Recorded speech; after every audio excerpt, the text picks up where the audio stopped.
Okay, this piece is, well, I could say it's representative of the way I work. So I thought, since I'm thinking of actually making it into a quilt, and I'm going to be quilting it, I might talk a little bit about that. I mean, I think my approach to quilting is different because my approach to, most of the time anyway, making a cloth or a quilt is different. And that is because I use the collage method more often than just the traditionally pieced method, or I combine them. But in any case, I end up with a lot of ragged edges. And since quilting is a functional process, at least that's how I like to limit myself to think about it, that is it secures all the layers and the pieces together so that you can use it as a quilt. And regardless of whether you hang it on the wall or anything, it makes what you've made into a functional cloth. So this is the original piece, this blue section here. And I placed a lot of things on it, and just like a regular paper collage, or any kind of collage, I glued them down, and my version of gluing is the glue stitch or the invisible baste. So I was able to secure these things in place initially, and I actually did have a thin layer underneath, like I always do, but that didn't really add any weight. So there was a piece about this big with some collaged elements on it. And then I placed this piece on the big background, and then I overlapped all these little things, some of these dyed moons and everything. I either tuck them underneath or overlap them on top. And, I formed a ring around there, but still, it's a collage. And because of that, when I go to quilt something like this, since the quilting stitch is functional, I may be taking a different approach than classic quilting. And the other reason for that is also because I do a lot of design work and sometimes even a lot of embroidery. And so to quilt the piece, well, it just requires me to take a different approach. I'm kind of using what I have here. I've set myself to a task here of making use of a lot of the small pieces I have around here and making them into blankets or useful textiles, which I would call quilts, I guess.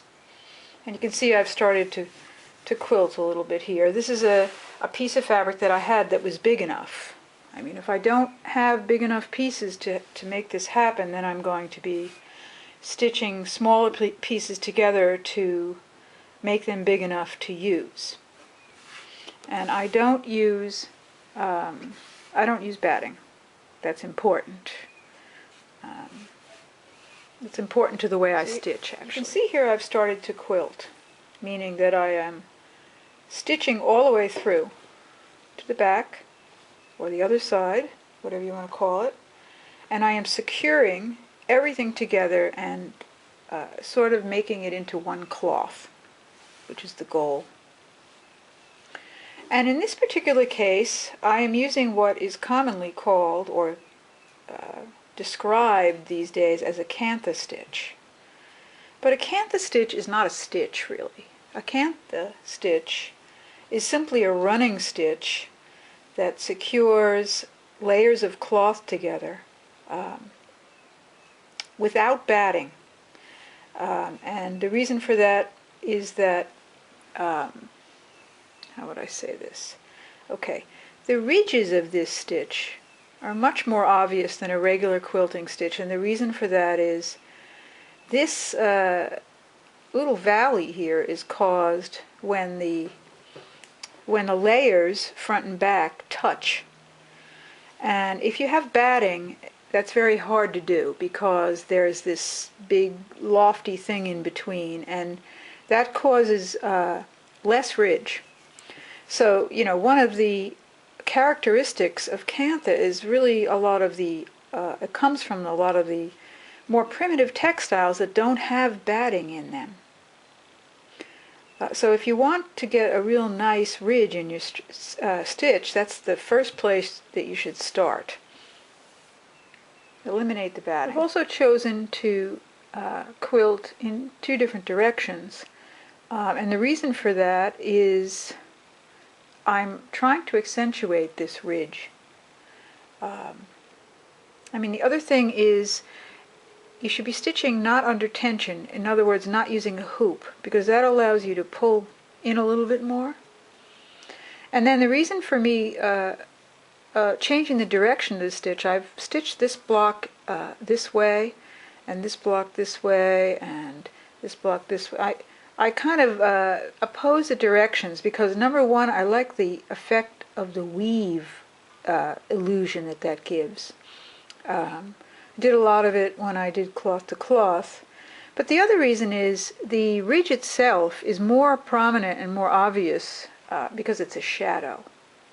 And the shadow, depending on where the light comes from, can look more prominent in one direction than the other, depending on how you're looking at it. And when you do different directions, then the ridge is obvious no matter which way you look at the cloth or turn it.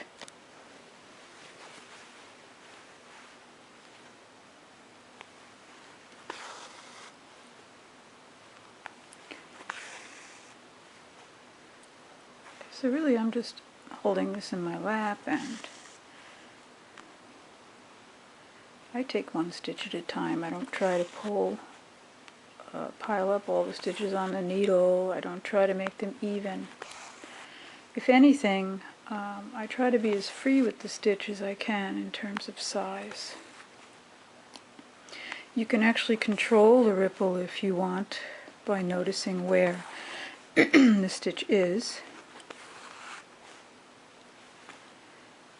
But you can see how, depending on how much you pull, and you don't want to pull too much because then you're going to pull the whole cloth out of shape, but, even just the regular running stitch through several layers of cloth will give you a ripple. Sometimes you're just not noticing it. But the other thing, and the other part of the wizard stitch that's important is quilting is kind of a journey across the cloth, and because of the ragged edges, I also do a little bit of repair work, maybe a couple of overcast stitches to walk myself over to the next row. I might stitch across the edge, but it's really part of the functional process for me to check the edges of the pieces and to pay attention to what is needed to make the cloth functional. So it's a slow process, and because of that you get to stop. You're going to go over the whole surface of the cloth. You're going to start to look at what's happening and decide whether you need to address any of that.